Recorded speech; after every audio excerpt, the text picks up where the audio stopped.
Welcome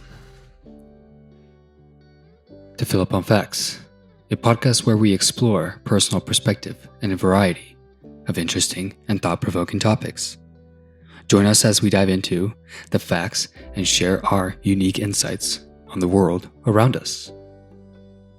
It's amazing to think that while it takes a photon from the sun 100,000 to a million years to escape its surface, it only takes 8 minutes to travel 93 million miles to Earth. That is fascinating. Our world is full of wonders, and in this podcast, we're going to dive into something that's just a little different. Most people don't realize that our eyes can only see 0.003% the electromagnetic spectrum. This means that we can only see visible light and not other forms of light, like infrared or gamma rays. Our hearing is similarly limited in the range of frequencies we can detect. This concept has always blown my mind. It's like you're telling me that there could be other beings or worlds or other things living within our own world, but we can't see them because we only have 0.003% of the light spectrum to build our reality. I'm not saying there are, but there definitely could be. Over the course of human history, we have created countless stories and myths about our worlds, beings, and things that exist beyond our own. But what if some of us had the ability to see into more of what we call reality? To access more of the light spectrum and see beyond the veil of visible light. This could allow us to glimpse other worlds on top of our own. For example, some scientists say there are other dimensions beyond this one.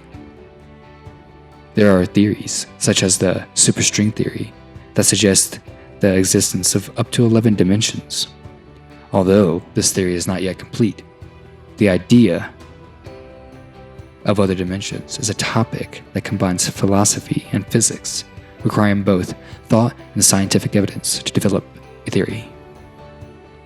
From a philosophical perspective, we can take a look into the common worlds and dimensions. We're going to be asking some of the biggest questions about the nature of heaven, hell, and other dimensions. What does the concept mean, and what can philosophy tell us about them? First, let's look into the concept of heaven.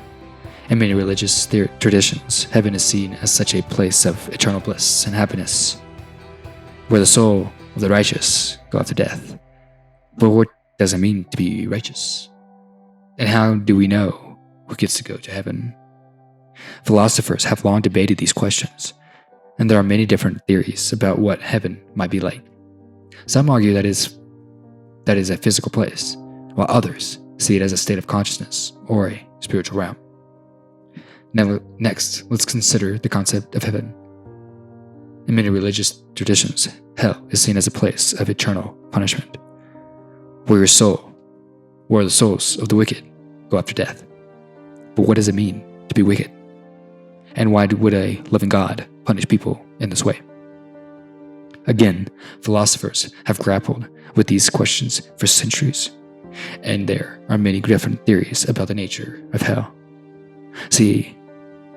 Some see it as a possible physical place, while others argue that it is a state of consciousness or a spiritual realm, like heaven. But what do these other dimensions look like? And how do they relate to our own? Do they exist in parallel with our own? Or do they overlap and interact in some way? And could it be possible for us to access these other dimensions? Or are they forever beyond our reach? We've all wondered about this at some point. Are we the only ones here? Or is there a being watching us from the other side? The truth is, we don't know what's out there. Some people may have more information than they're sharing. In my view, nothing can exist without light. Our world and other dimensions won't be visible if we can't see visible light. That doesn't mean that anything beyond our reality doesn't exist. As we've seen in this episode, the concept of heaven, hell, and other dimensions are fascinating and complex. They rise in many philosophical questions, and there are many different theories and perspectives on which these concepts might mean and how they relate to our own world. In the end, the truth is, we don't know for sure what exists beyond our reality, but that does not stop us from thinking about these ideas and consider the possibilities. As philosophers and thinkers, it is our job to explore these ideas and to continue to ask questions. Even if we don't have all the answers. Thank you for joining us on this journey of exploration and discovery. We hope you've enjoyed this episode of Philosophy of Heaven, Hell, and Dimensions. And we look forward to seeing you again for our next episode. Until then, keep thinking, keep asking questions, and keep exploring the mysterious of the universe. The mysteries of the universe. This is your host, signing off. Thank you for listening to my perspective. Take care.